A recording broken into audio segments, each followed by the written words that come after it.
Bismillahirrahmanirrahim. Assalamualaikum warahmatullahi wabarakatuh. Salam sang sejati. Belajar ilmu makrifat itu bukan hendak menjadi alim, menjadi wara, menjadi zuhud, apalagi untuk menjadi orang suci dan sakti. Belajar ilmu makrifat itu sebenarnya untuk lebih mengenal kelemahan diri sendiri.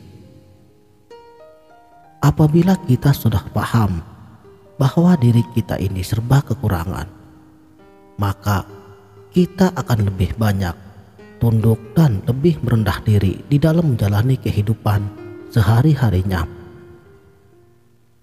Secara berangsur-angsur, dengan sendirinya, sifat-sifat seperti sombong, bangga diri, dan ria akan lenyap dari diri kita. Kesadaran yang akan kita rasakan itulah fitrah diri kita yang sesungguhnya. Untuk itu, kembalilah kepada suatu keadaan yang tiada apa-apanya lagi, seperti bayi yang baru saja dilahirkan. Dalam arti kata, tiada daya dan upaya, tiada suatu benda atau harta yang menjadi milik kita, termasuk apapun yang melekat pada diri kita, baik itu penglihatan, pendengaran, kalam, ilmu, hayat, kudrat, dan iradatnya. Kesadaran ini juga datangnya dari hidayah yang diberikannya kefahaman bagi diri kita ini untuk bermakrifat. Ini bukan hal baru bagi diri yang telah tersadarkan, sebab semuanya telah tertulis sejak azali. Jadi bukan perkara baru lagi.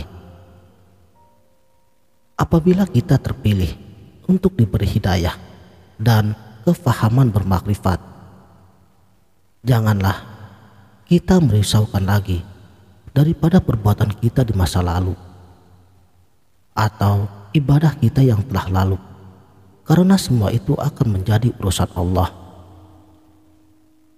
Jalani saja kehidupan kita ini mengikuti skrip yang sudah lama siap adanya.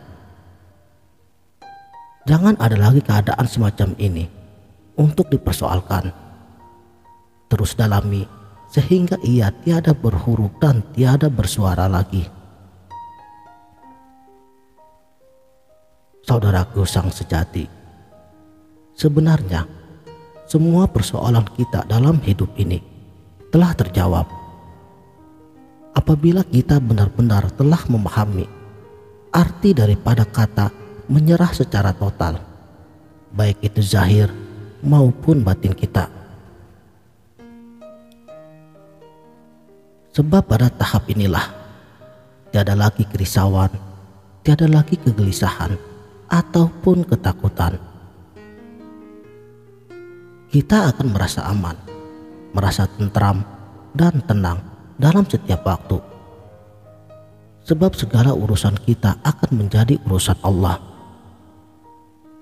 Sebagaimana firman-Nya, Allah lah yang mengurusi semua makhluknya.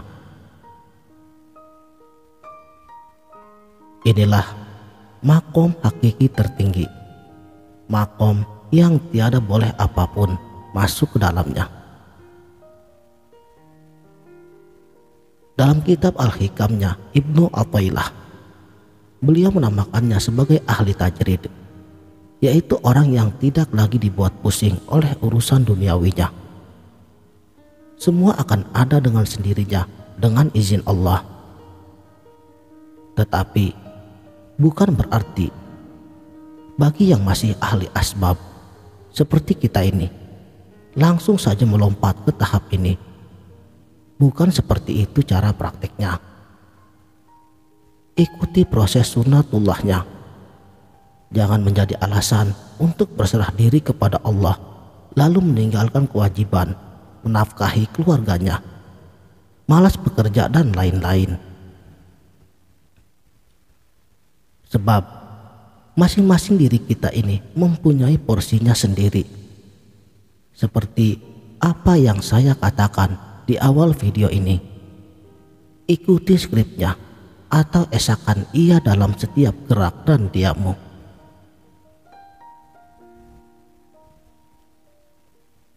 Kebanyakan manusia, mereka berkata, semakin tinggi kita mempelajari ilmu makrifatullah, maka akan semakin banyak ujiannya.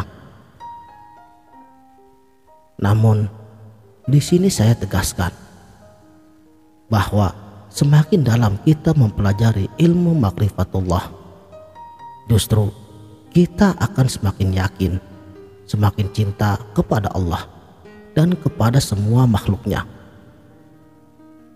Semuanya akan Allah mudahkan untuk diri kita.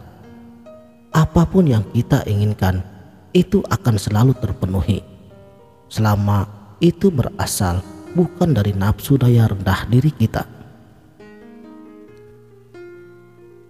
Semuanya akan indah dan damai, karena hidup itu adalah ibadah, dan hidup itulah cinta. Cahaya nikmat bersama dengan Allah. Semakin kita dekat, semakin cinta kepada Allah, dan semakin dalam lindungannya, karena hakikat kekasih Allah adalah justru menjadi urusan Allah. Kekasihku adalah urusanku, nikmatnya melebihi surganya. Para bijaksana dahulu pernah berkata, semakin tinggi pohonnya, maka akan semakin kencang anginnya.